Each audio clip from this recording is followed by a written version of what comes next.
Welcome to all.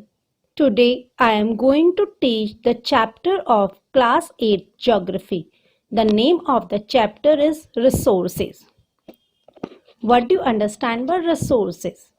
Anything that can be used to satisfy human need is known as resource. For example, water, rickshaw, vegetable, etc. All resources have something in common.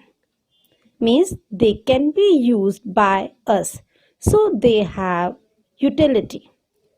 What is utility? Utility is what makes an object a resource.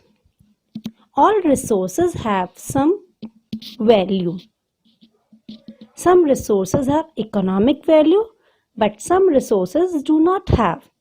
For example, metal may have an economic value while a beautiful landscape may not, but both are important and satisfy human needs.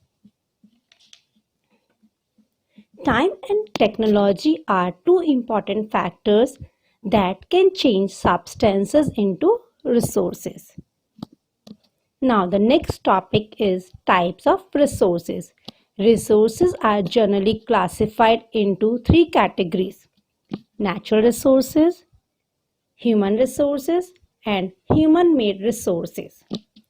Natural resources are drawn from nature and used without much modification. For example, air we breathe and the water in rivers and lakes. Human resources. Human resources refers to the number and ability of the people. For example, teacher, doctor, etc. Human-made resources made by mankind by using natural resources for their needs. For example, plastic, rubber, etc. Natural resources are classified into different groups depending upon their level of development and use, origin, exhaustibility, and distribution.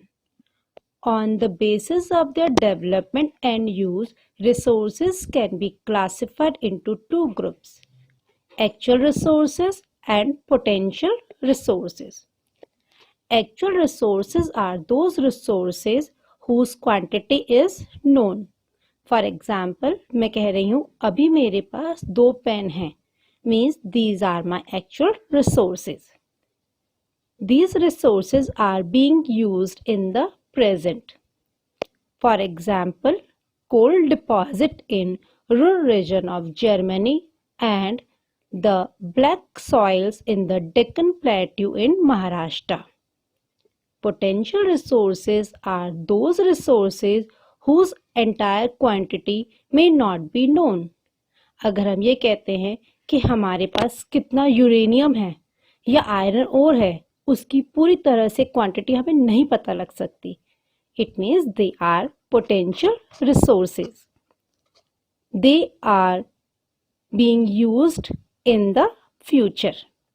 For example, uranium found in Ladakh. Now, on the basis of origin, resources can be classified into two categories: biotic and abiotic. Biotic resources are those resources which are obtained from living organisms, for example, plants and animals. Abiotic resources are those resources which can be obtained from non-living organisms, for example, soils, rocks, and minerals. On the basis of exhaustibility, natural resources can be classified into two categories: renewable resources and non-renewable resources. Renewable resources can be renewed again and again.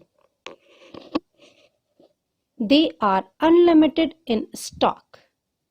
For example, solar energy, wind energy, etc. Non-renewable resources.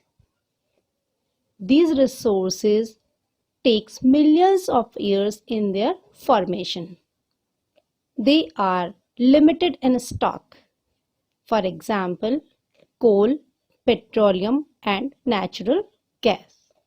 On the basis of the distribution, resources can be classified into two categories: ubiquitous resources and localized resources. Resources that are found everywhere is known as ubiquitous resources.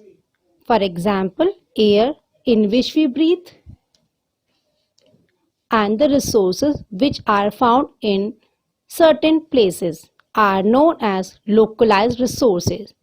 For example, copper in Rajasthan, iron ore in Chhattisgarh and Jharkhand. The next topic is conservation of resources. Using resources carefully and giving them time to get renewed is known as resource conservation. How we can conserve resources?